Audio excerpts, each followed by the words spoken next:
Hello दोस्तों, बहुत बहुत स्वागत है आपका हिंदी में नंबर 1 चैनल स्कूल क्लास में। जैसा कि देख रहे हैं आपके कुछ पुराने डाउट्स, जैसे कि कुछ बच्चों के पुराने डाउट्स थे कि सर जब आप रेडॉक्स अभिक्रिया बताएं, रेडॉक्स अभिक्रिया उसमें हम पहचान नहीं पा रहे कि कौन सी क्रिया कैथोड पर जाएगी, कौन सी क्रिया हमारी एनोड पर जाएगी, है ना। पहला डाउट जो हम लोगों ने बात की थी किस पर, लेक्चर 3 के टॉपिक पर। दूसरी आपने एक बात बताई कि जो SHE है उसमें हाइड्रोजन के अलावा अन्य गैस का मापन एक बता दीजिए। देखिए बेटा, जो आप डाउट भेजे उन्हीं के रिकॉर्डिंग हम आपको बता रहे हैं।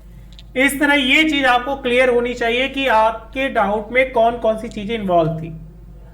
तो SHE के अलावा उसमें कौन सी अन्य गैस आई जिसमें हम क्रियाशीलता लाए। तीसरी हमारे पास क्या थी, लास्ट टॉपिक हमारी जो लेक्चर 2 में देखा, विद्युत अपघटनी शेल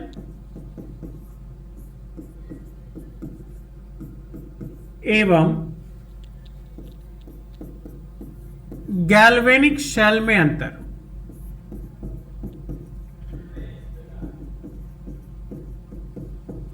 और इसके साथ ही साथ एक टॉपिक हमने और देखा,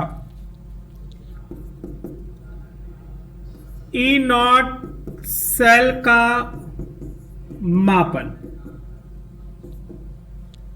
तो सबसे पहले अगर हम बात करेंगे अभिक्रियाओं की, तो हमारे पास दो प्रकार की अभिक्रियाएं मिलकर एक संपूर्ण अभिक्रिया बनाती है, जिसे हमने याद किया था क्या, रेडॉक्स अभिक्रिया।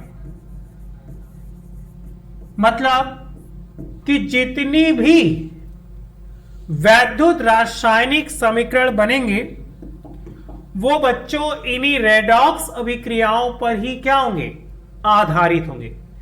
बिना रेडॉक्स अभिक्रियाओं की किसी प्रकार की कोई रासायनिक अभिक्रिया नहीं होगी। अब रेडॉक्स अभिक्रियाओं में दो अभिक्रिया सम्मिलित होती है, एक को कहते हैं अपचयन, जिसे इंग्लिश में कहते हैं बच्चों रिडक्शन। फंडा ये कहता है क्या, इलेक्ट्रॉनों की कमी। किसकी, इलेक्ट्रॉनों की कमी। और अगर हम यही बात करें उपचयन की, तो इसका एक और नाम है ऑक्सीकरण। क्या, ऑक्सीडेशन। फंडा क्या कह रहा है, इलेक्ट्रॉनों की वृद्धि, मतलब इधर घटेगी इधर बढ़ेगी। हाँ, घटेगी तो इलेक्ट्रॉन की कमी होगी, तो वो अभिक्रिया प्रदर्शित होगी क्या, अपचयन की। बढ़ेगी मतलब इलेक्ट्रॉनों की वृद्धि होगी, वो अभिक्रिया प्रदर्शित करेगी क्या, उपचयन या ऑक्सीकरण की।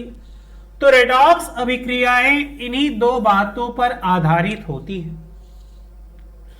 अब आपसे कह रहा है कि पिछली क्लास में आपने स्टैंडर्ड हाइड्रोजन इलेक्ट्रोड में हाइड्रोजन को निकाला, कोई अन्य गैस का मापन या अन्य धातु का मापन करिए। चलो तुम्हारी बातों को हम आगे लेते हैं और अन्य धातु के बारे में भी ध्यान देते हैं।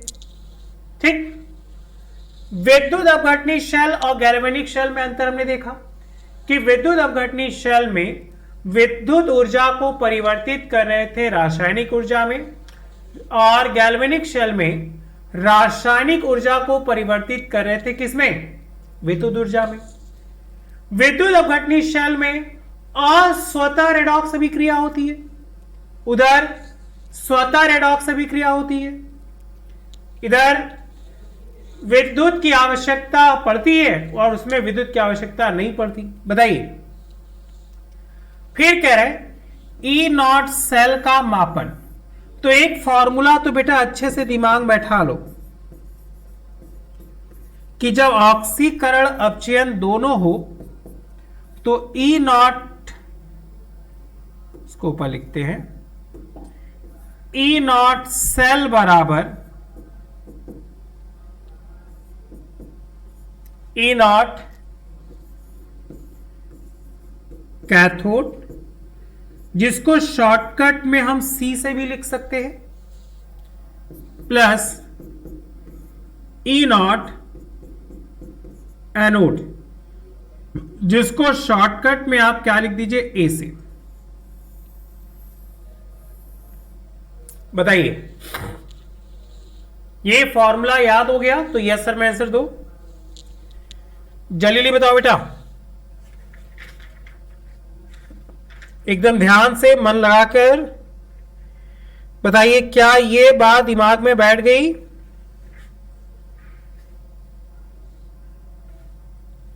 आगे चलिए। चलिए, आपका डिमांड था सर एक और बताइए, तो हमने यहां पे लिख रखा है किसकी, जिंक ऑक्सीकृत होने वाले इलेक्ट्रोड की विभव ज्ञात कीजिए। इसके लिए हम क्या लेते हैं, दो बीकर लेते हैं, एक में हम जिंक की प्लेट रख देते हैं, एक में हम हाइड्रोजन की प्लेट ले लेते हैं, बीच में हम लोगों ने लवण सेतु बना लिया। लवण सेतु का काम विलयन की प्रकृति को उदासीन बनाए रखना है। इसको हम क्या करते हैं, भर देते हैं अम्लीय विलयन से।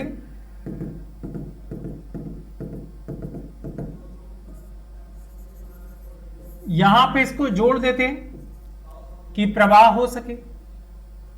ठीक है, ये हमारा बीकर हो गया, ये हमारा लवण सेतु हो गया, ये हमारी जिंक की प्लेट हो गई। बताइए, अब क्या हो रहा है, अगर हम रासायनिक अभिक्रिया को देखें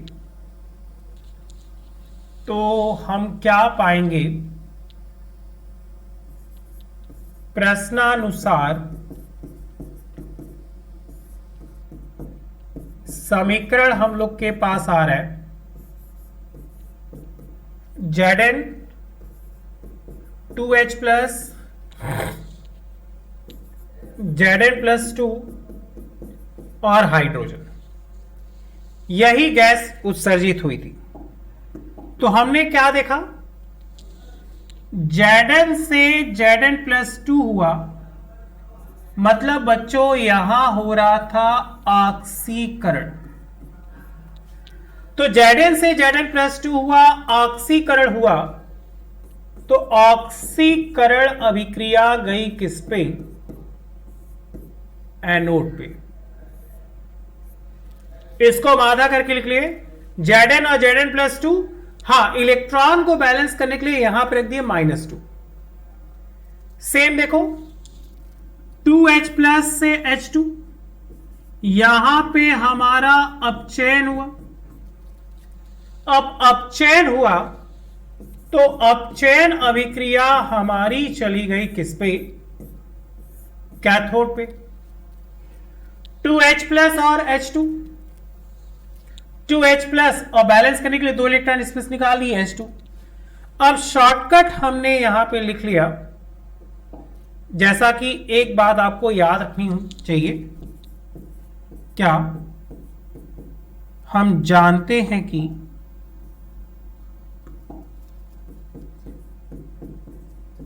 आपके पास एनसीईआरटी बुक में देखिएगा Zn प्लस 2 Zn का मान दिया होगा 0.76।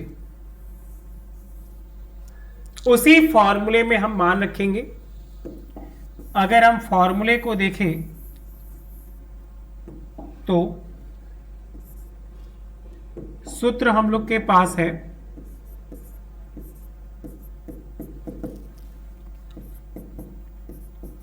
ई सेल बराबर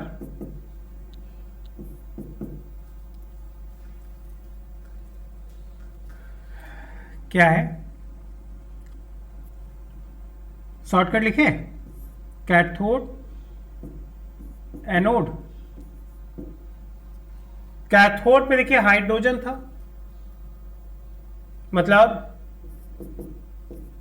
ई नॉट सेल बराबर क्या बेटा, H प्लस डॉट H2, यहां पे Zn प्लस 2, इसकी वैल्यू तो जीरो होगी, देखिए आपके पास वैल्यू होगी 0.76, जीरो से ये माइनस माइनस मल्टीप्लाई हो गया 0.76 वोल्ट, किसकी वैल्यू, इस सेल की वैल्यू। बहुत इजी है, अगर इस मान को आप देख लिए तो बताइए, ठीक है।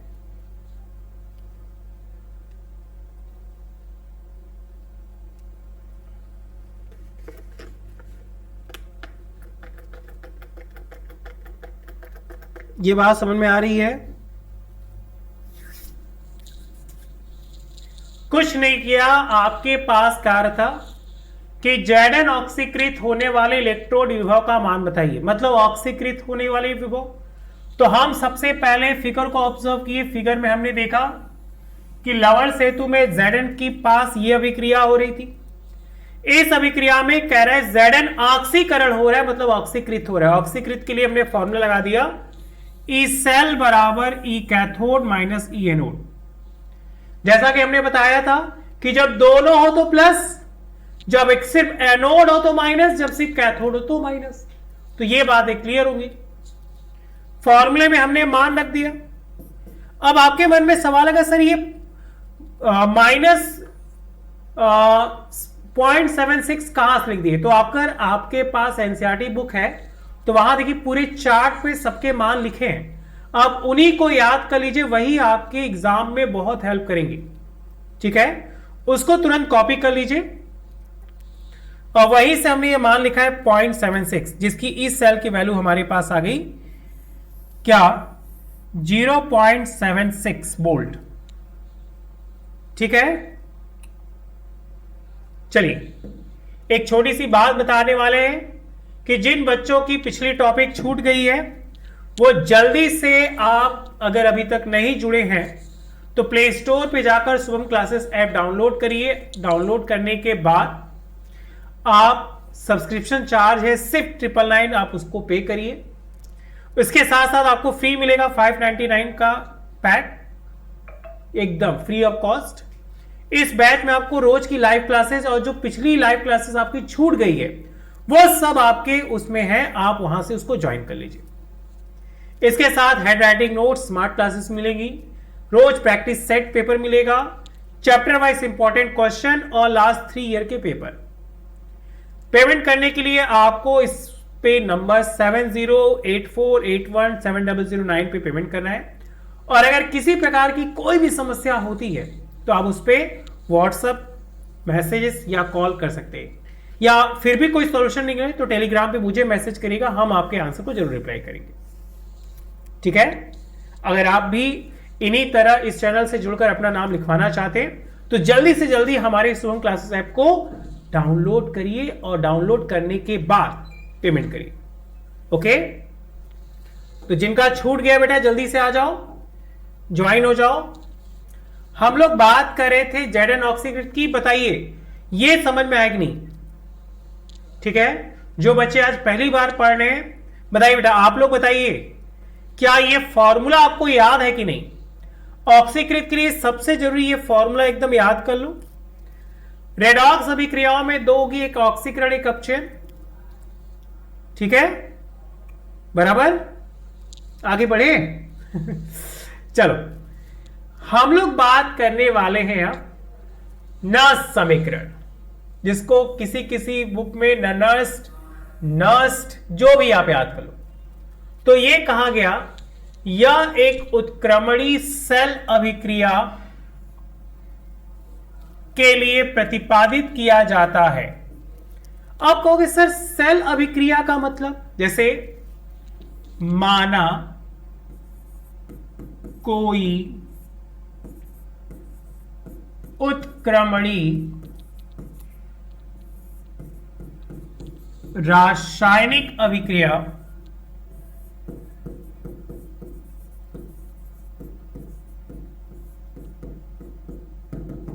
लिख लो, A+B C+D।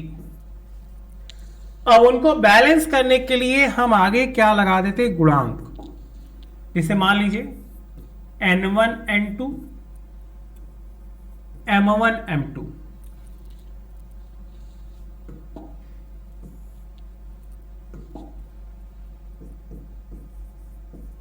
ये हमारी हो गई एक रासायनिक उत्क्रमणी। सर उत्क्रमणी कैसे? उत्क्रमणी ऐसे क्योंकि यहां पे ऐसा तीर है, इसी को कहते हैं क्या, उत्क्रमणीय। अगर हमसे एग्जाम में पूछा जाए इसका साम्य स्थिरांक बताइए, मेरे बच्चे जानते हैं साम्य स्थिरांक को दिखाते केसी से। फंडा ये कहता है कि जो केसी होता है वो दिखाता है उत्पाद बटे अभिकारक। तीर के पहले वाले को कहते हैं अभिकारक, तीर के बाद वाले को कहते हैं क्या, उत्पाद। तो ऊपर कौन जाएगा, सी। और याद रखिएगा इसका जो गुणांक होगा वो उसके पावर में चला जाएगा, क्रॉस डी।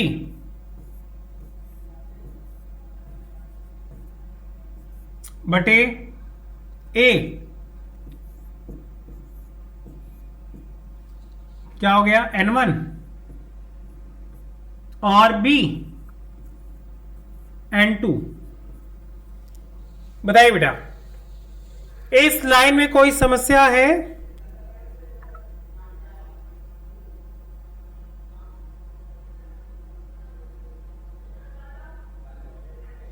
ठीक है, अब याद रखिएगा हम जानते हैं कि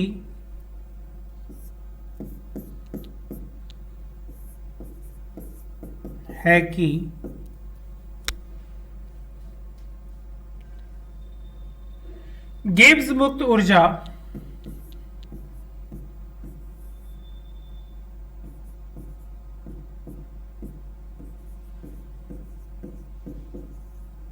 क्या होती है भाई,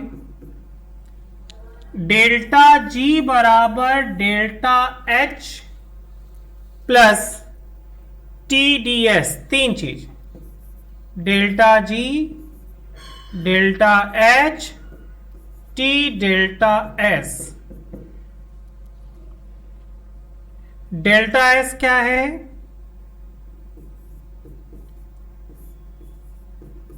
तापमान के कारण एंट्रोपी में परिवर्तन।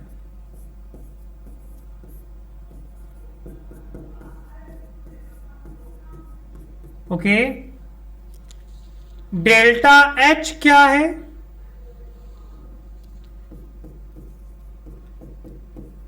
एंथैल्पी में परिवर्तन। और डेल्टा G क्या है, गिब्स मुक्त ऊर्जा। बताइए बेटा पहले इतनी बातें क्लियर हुई कि नहीं? न समीकरण उत्क्रमणी सेल अभिक्रिया को प्रदर्शित करता है। हम मान लेते हैं हमारे पास ये अभिक्रिया है। हम लोगों ने क्लास 11th में पढ़ा था साम्य स्थिरांक में अभिक्रिया, ये जहां केसी हम लोग जानते थे कि उत्पाद बटे अभिकारक होता है। अब रिलेशन हमें बनाना है तो हम यहां से गिब्स मुक्त ऊर्जा भी जानते हैं, डेल्टा जी बराबर delta H plus T delta S, जहां टी तापमान है, डेल्टा एस एंट्रोपी परिवर्तन है, डेल्टा एच एंथैल्पी परिवर्तन है, और डेल्टा जी क्या है आपका गिब्स मुक्त ऊर्जा, जिसको इंग्लिश में कहते हैं गिब्स फ्री एनर्जी। इसके बाद अगर हम बात करें फॉर्मूले के अकॉर्डिंग, तो फॉर्मूले में हम लोग के पास क्या आया,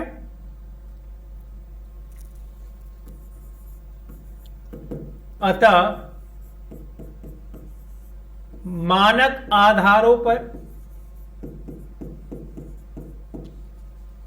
क्या है भाई, डेल्टा जी बराबर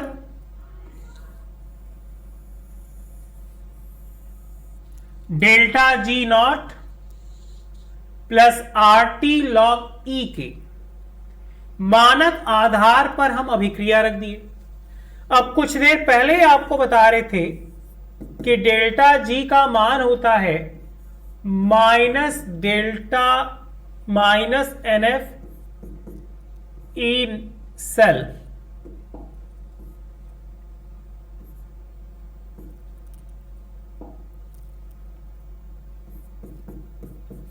और अगर यहीं पे सिर्फ क्या लगा दे नॉट, कुछ नहीं करना है, फॉर्मूले में N F E not cell.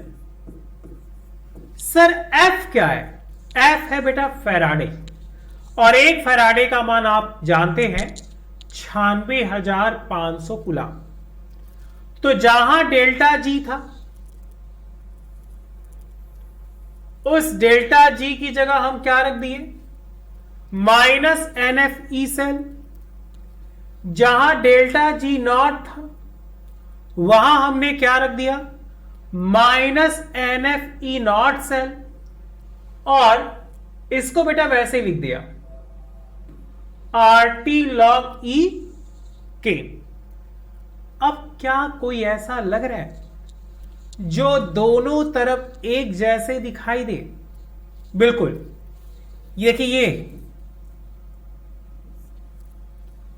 तो क्या होगा, दोनों पक्षों में माइनस एन एफ से भाग देने पर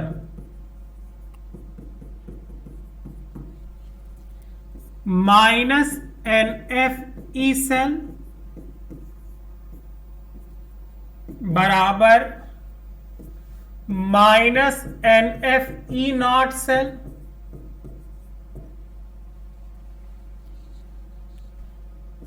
प्लस आर टी लॉग ई के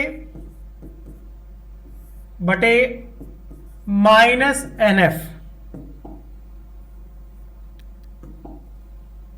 बताइए बेटा पहले यह बात समझ में आई कि नहीं? और एक बात हम लोग ये जानते हैं कि जहां लॉग ई है उसकी वैल्यू होती है 2.303 लॉग 10। ठीक है, भाग दे रहे तो इसके बटे क्या हो जाएगा, माइनस एन एफ, इसके बटे माइनस एन एफ और माइनस एन एफ। इसमें हम भाग दे दिए, ये वैल्यू आई, माइनस से माइनस एन एफ से एन एफ कट गया,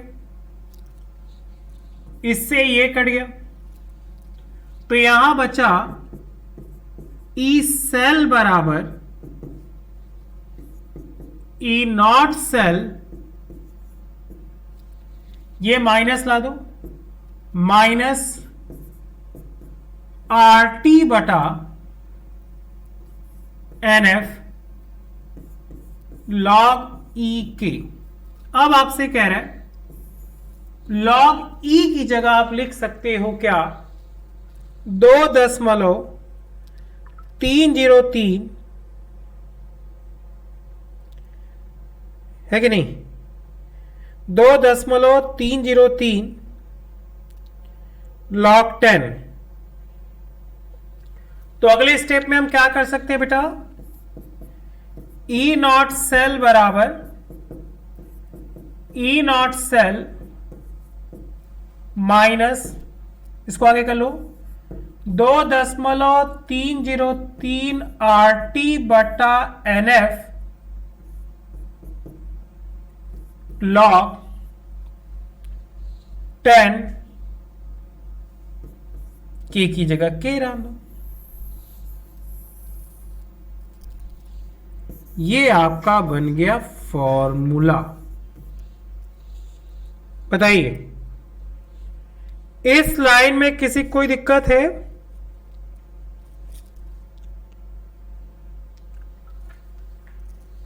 अगर दिक्कत है तो बताइए, क्या ये बात क्लियर हुई? बस छोटी सी बात चेंज की, यहां से आप देख सकते हैं हो न समीकरण है, न समीकरण उत्क्रमणीय अभिक्रिया पर आधारित होती है। एक उत्क्रमणीय अभिक्रिया आपके पास है जहां से आप केसी का मान निकालिए उत्पाद बटे अभिकारक से। जो गुणांक होते हैं आगे वो ऊपर हो जाते घात में। कुछ नहीं किया, सामस्थिरांक केसी बराबर C D by A B. तो हम जानते हैं गिब्स मुक्त ऊर्जा delta G equal to delta H plus T delta S. Delta S entropy में परिवर्तन, डेल्टा एच एंथैल्पी में परिवर्तन, और डेल्टा जी को कहते हैं गिब्स मुक्त ऊर्जा। अब हमें कह रहे हैं कुछ फॉर्मूले हमें याद है कि डेल्टा जी का मान होता है minus N F E cell.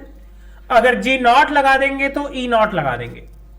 तो फॉर्मूला रख दिए, मानक आधारों पर यह फॉर्मूला आया था डेल्टा जी बराबर delta G not plus R T log ई के। अब क्या करना है, डेल्टा जी और डेल्टा जी नॉट की जगह वैल्यू रख दीजिए। तो minus N F E cell बराबर minus N F E not cell plus R T log ई के। तो अब दोनों पक्षों में माइनस एन एफ से भाग दे दीजिए। तो भाग दिए तो माइनस से माइनस एन एफ कट गया तो सिर्फ बचा ई नॉट सेल। ये देखिए E not cell minus R T बटा माइनस प्लस ये हो गया माइनस एन एफ लॉग ई के। अब लॉग ई की जगह आप रख सकते हो 2.303 लॉग 10। तो जो वैल्यू थी हमारे पास हमने रख दी। तो फॉर्मूला निकल गया हमारे पास ई सेल बराबर E not cell minus 2.303 R T बटा एन एफ लॉग ई के। पहले बताइए बेटा, यहां तक सबको क्लियर है? फॉर्मूला आपके पास क्या आया? न समीकरण का फॉर्मूला हम लोग निकाल रहे, और एक फॉर्मूला मतलब स्टेप 1 आपका आ गया ई सेल बराबर E not cell minus 2.303 R T by N F log 10 K या के सी। अब मान रखते हैं, देखिए यदि F का मान मेरे बच्चे जानते हैं फैराडे, और फैराडे का मान होता है 96,500 कूलम। R का मान भी आप जानते हैं, R हमारा गैसीय स्थिरांक है जिसका मान बच्चों फिक्स होता है कितना, 8.314। T का मान आप रख लीजिए 25 डिग्री, और 25 डिग्री सेल्सियस को केल्विन में चेंज करेंगे तो आएगा 298 केल्विन। अब क्या करिए, इन्हीं मानों को इसमें भर दीजिए। तो ई सेल बराबर E not cell minus 2.303 are का मान हो गया कितना, 8.314। टी का मान 298। एन आपके नंबर भी डिपेंड करता है कि कितना मोलों की संख्या है, और एफ हो गया आपका 96,500 कूलम log 10 kc। ठीक, आप छोटा से क्या करिए, इनका कैलकुलेशन करिए। अगर आपके पास कैलकुलेटर है तो इसका कैलकुलेशन करिए। इन तीनों को गुणा करके 96,500 से भाग दे दीजिए, तो ई सेल बराबर आपका वैल्यू आएगा ई नॉट सेल माइनस, गुणा करिए बेटा, 2.303 गुणे 8.314 गुणे 298 भागे 96,500, तो ये मान आएगा आपका 0.0591 बटा n log 10 kc। और जैसा कि हम लोग बात करे थे फंडामेंटल फॉर्मूले की, तो हमारे पास फॉर्मूला आया स्टेप 2 में, क्या, ई सेल बराबर E not cell minus 0.0591 n क्या log 10। अब के को आपको बताए थे उत्पाद बट्टे अभिकारक, जो आपके पास मान दिया हो। बताइए, इस लाइन में कोई दिक्कत है? इसको कॉपी कर लीजिए। तो एक क्वेश्चन देते हैं,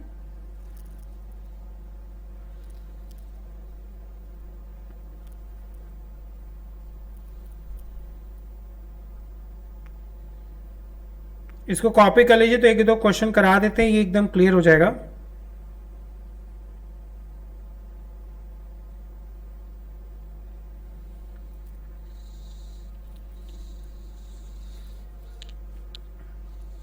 एकदम ध्यान से देखिए बेटा,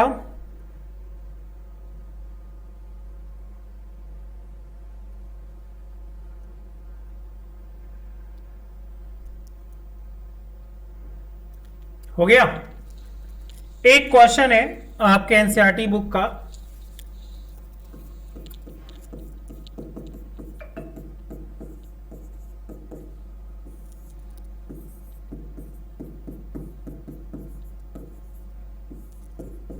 डैनियल सेल के लिए न समीकरण की उत्पत्ति।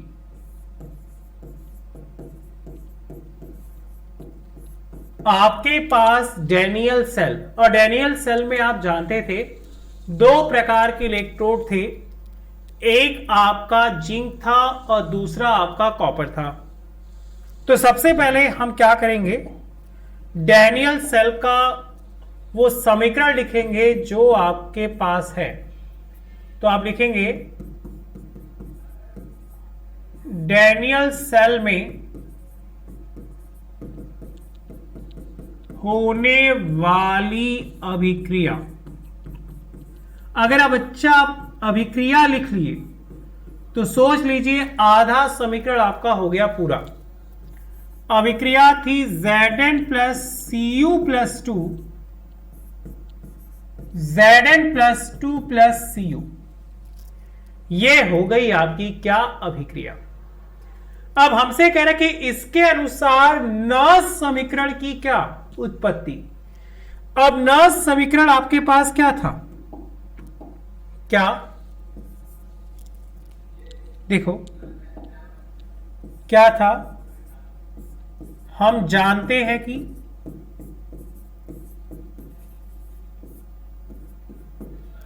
क्या था भाई न समीकरण इसके लिए, बहुत ध्यान से करिए। हम जानते हैं कि ई सेल बराबर ई नॉट सेल माइनस 0.0591 बटा n log 10 के, ये हम लोग जानते हैं, जहां के आपको पता है उत्पाद बटे अभिकारक होता है। तो इसको देखकर हम समझ जाएंगे कि ये आपका जो है वो उत्पाद है, ये आपका जो है ये आपका अभिकारक है। और प्रश्नानुसार n का मान आपको दिख रहा है कितना, जितने आयन है 2 है। तो रखिए भाई, क्या हो गया, ई सेल बराबर E not cell minus 0.0591/2 log 10 उत्पाद बटे अभिकारक। तो ई सेल बराबर ई नॉट सेल माइनस, बेटा इसको इससे काट दो, 0.02 9 18 2 5 10 2 6 12 log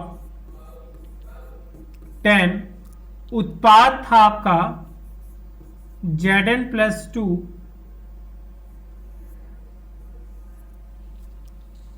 इंटू कॉपर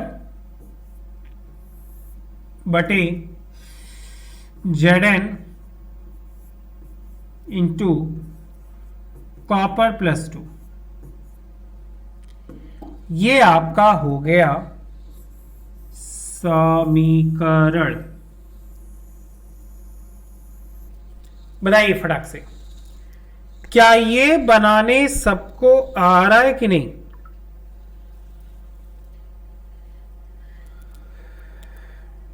ठीक है, अब यहां देख सकते हैं कि ये और ये सॉलिड है, तो ये हट सकता है, तो सिर्फ आपके पास आएगा क्या यहां पे,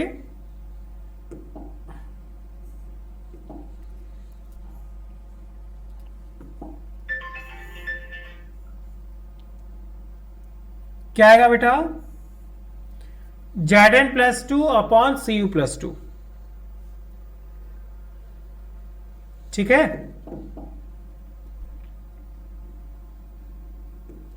क्यों? क्योंकि ये दोनों सॉलिड थे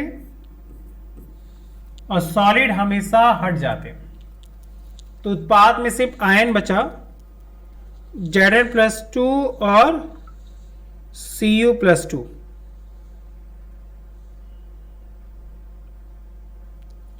आगे बढ़ा जाए, कॉपी कर लीजिए।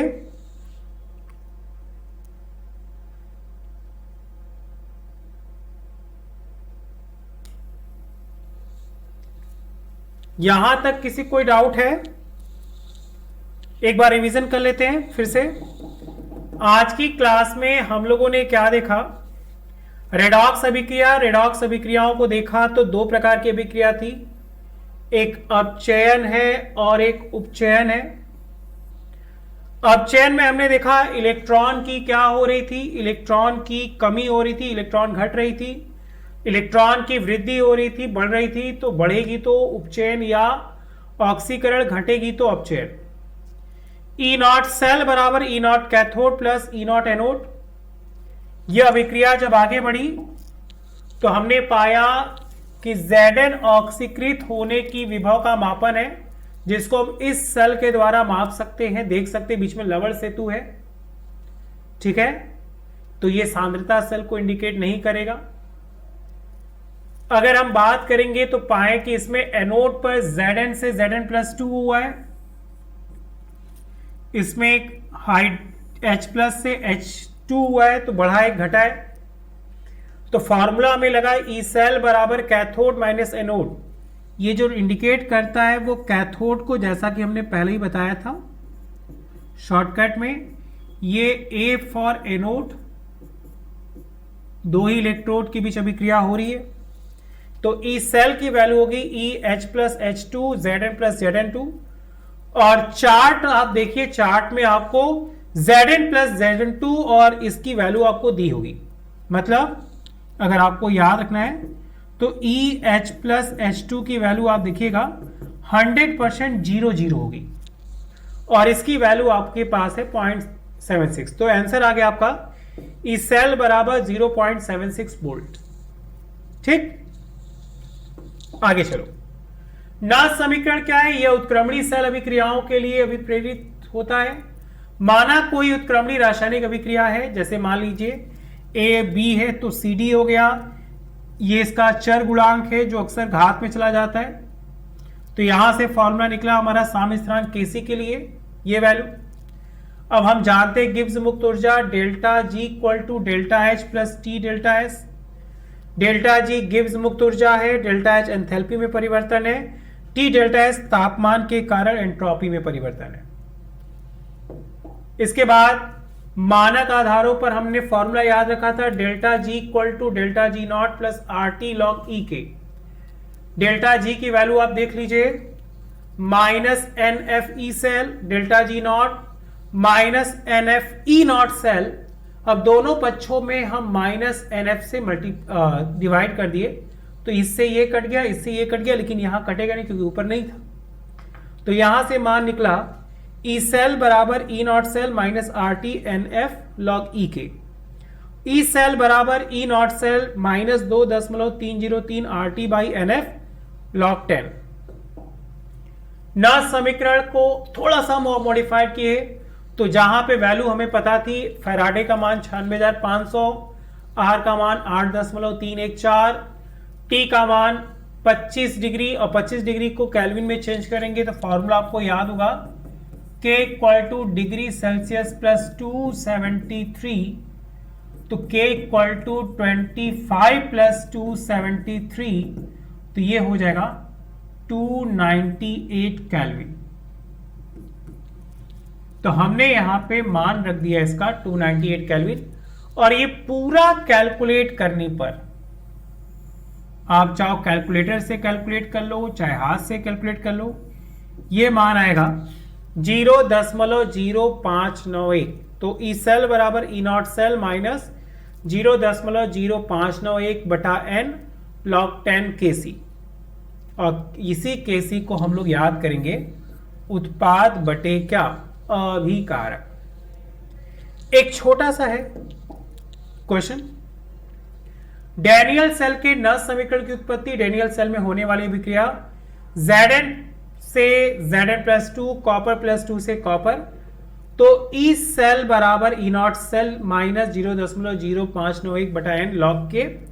तो प्रश्नानुसार एन की वैल्यू अगर 2 रखी जाए तो 2 से इसको काटेंगे तो इतनी वैल्यू आएगी आपकी, ये होगा आंसर। एक छोटा सा होमवर्क देके आपको जा रहे, होमवर्क है नस समीकरण पर 2 क्वेश्चन एनसीईआरटी बुक से सॉल्व करें। क्योंकि बेटा जब तक आप अपने से नहीं सॉल्व करेंगे तब तक ना तो कोई आपको सिखा सकता है और ना आप दूसरे के भरोसे ज्यादा टाइम तक चल सकते। इसलिए खुद की मेहनत आपको ज्यादा करनी है। अगर आप उस छोटी सी बात को पकड़ लेंगे तो ये चीजें आ जाएंगी।